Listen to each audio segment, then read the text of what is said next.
There are several new additions to my art supplies that I'm pretty stoked to share here. Hi, I'm Irene, and I'm not too proud to say that I sometimes find inspiration in other art tubers. But before I get into that, let's take a look at what was used for this project. Iridescent antique gold watercolor from Daniel Smith, which is exciting enough, but I was even more eager to try out a watercolor mix that was sent to me from Sarah Bailey at Sarah Bailey Arts. It's a combination of Daniel Smith's cerulean blue and M. Graham's Terra Rosa. The result is a fantastic shade of gray. You'll see for yourself once the painting is underway. For some more interest, I pulled out a couple of pans from my drawer of watercolors. Blue Indanthrone from Sennelier and Aubergine from Da Vinci. It's times like this, when I have a clear idea of what I want, that my system of selecting only the colors I need, in this case a total of 4, really works as intended. The main advantage being less clutter on my art table and the ability to maintain focus. Also from Sarah is this Da Vinci paintbrush. It's a number 3 quill. Just to be clear, Da Vinci Paintbrushes is a German company as opposed to the American Da Vinci Paints. Now, I've been using a number 4 Princeton Neptune quill, so I was curious how this one, with longer hairs and a slimmer belly, would differ. Okay, I'll just say it, I was skeptical, but spoiler, I totally enjoyed using it. First things first, though, I began by wetting the paper with my Aqua Elite modeler. That paper is 100% cotton Fabriano Artistico cold press. By the way, this isn't my first spin with Daniel Smith's Iridescent series. Thanks to a kind viewer, I have whole pans of several colors: iridescent jade, iridescent topaz, and iridescent electric blue. While they are unusual and fun, I haven't used them a whole lot. So when producer Mike recently got me several new tubes, iridescent bronze, iridescent Aztec gold, and iridescent antique gold, I was intrigued, yes, but I was also wondering how to use it in my art. Until the other day when I watched Sketches and Scrubs. I'm not always able to catch her live streams live, so I watched it on the replay.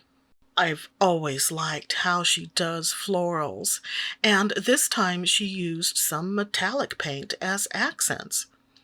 So I thought, that's how I can use the iridescent paints. So what you're going to see is me trying to floral like Sketches does. Like I said, the modeler brush was only to wet the paper. After that, it was mostly the Da Vinci number 3 quill. I believe it's from their Spin series of brushes, at least until near the end. That's when I switched to a smaller, round Neptune for the final, more line-like strokes. Producer Mike and I checked out a new shop nearby called Spice World. It's a specialty food store that carries Indian spices and herbs, as well as other packaged foods from South Asia. We only purchased a few items, and later that evening made a yummy dinner using a jar of tikka masala sauce, heavy cream, a bag of frozen peas and carrots, leftover rotisserie chicken, and a small pot of steamed rice. It was delicious. Although we aren't very familiar with Indian cuisine, we like to explore their dishes. There's a local Indian restaurant we've been to about half a dozen times. It's a splurge for us, otherwise we'd go more often. We love their korma with lamb, their nirvana with chicken, and their garlic naan. Check out how the gray mix separates on the dish. It looks like semi-transparent cerulean blue settles while opaque terra rosa moves around. I believe both are granulating.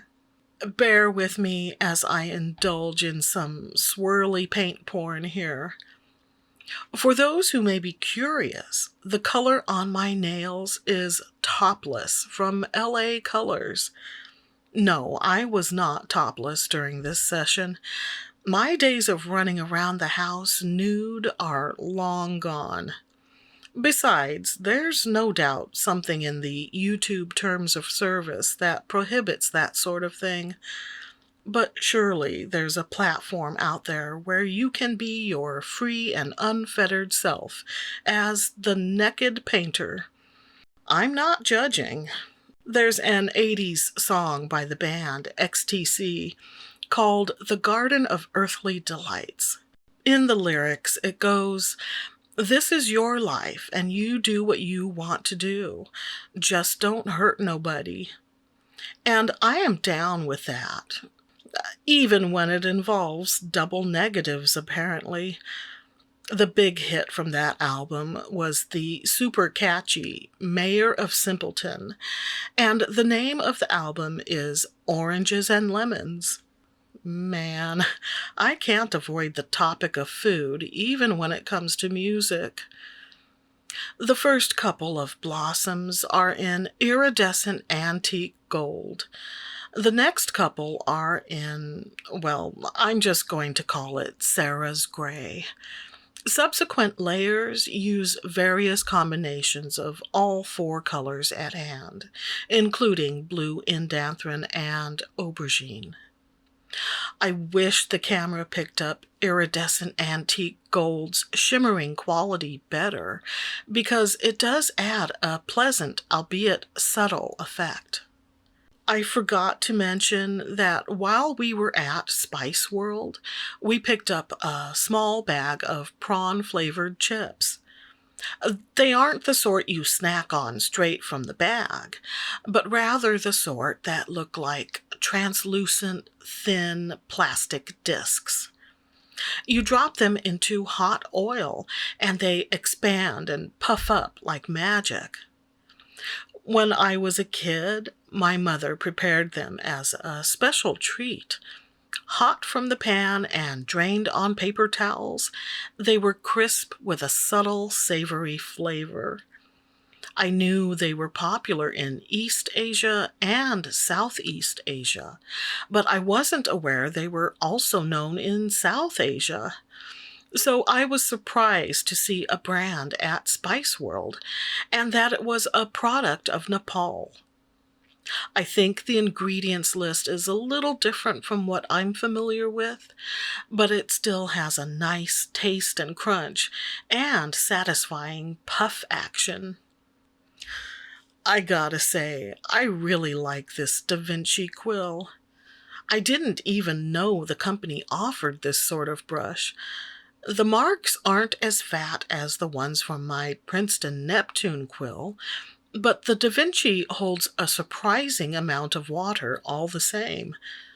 It took some time getting used to the longer hairs, but I am now a fan.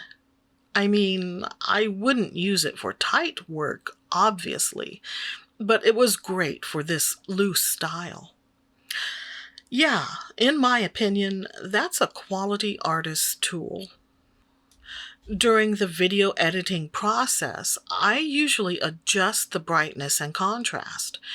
Maybe it's because I keep my studio a bit dim? I don't know, but the result is that my art looks better in videos than it does in person. And nothing brought that home better than a comment producer Mike made when I showed the finished painting to him. "Oh, that's very goth, isn't it? which in my mind translated to, "That's the most depressing thing I've ever seen." I realize that's my own personal issue, but the real lesson, is that I should not show him stuff late at night in an even more dimly lit living room. For the final part of the painting, I switched to a number 6 round Neptune.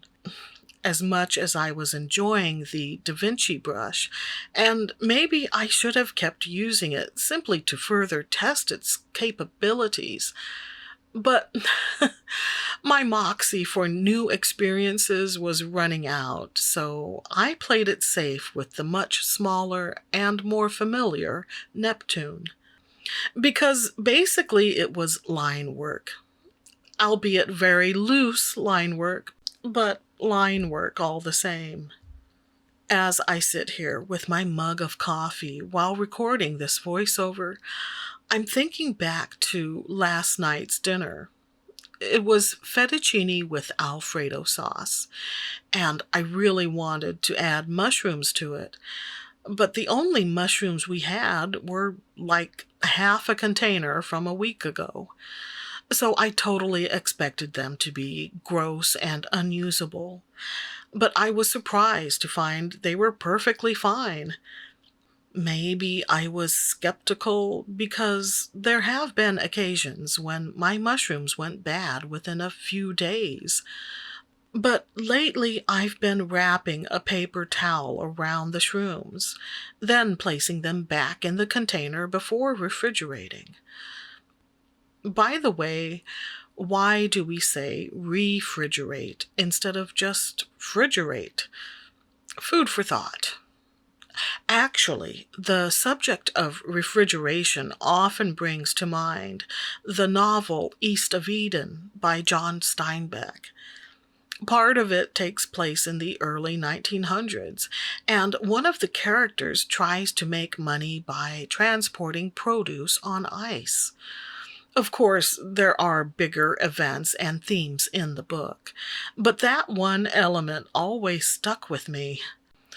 A clear sign of a brain wired for business or for food obsession. You decide. More paint swirling, and I wanted to give you a look at the big palette too. Sometimes I wish I could intentionally create pieces that look like that. I'm happy to share this experience, and I am super pleased with this painting. Sarah's gray is a fascinating shade and was a blast to work with. I think the iridescent antique gold adds unexpected visual interest. Thanks to both Sarah and Sketches for providing the impetus to create. Until next time, remember to be open to inspiration from outside yourself, because good things can happen. And stay artsy, my friends.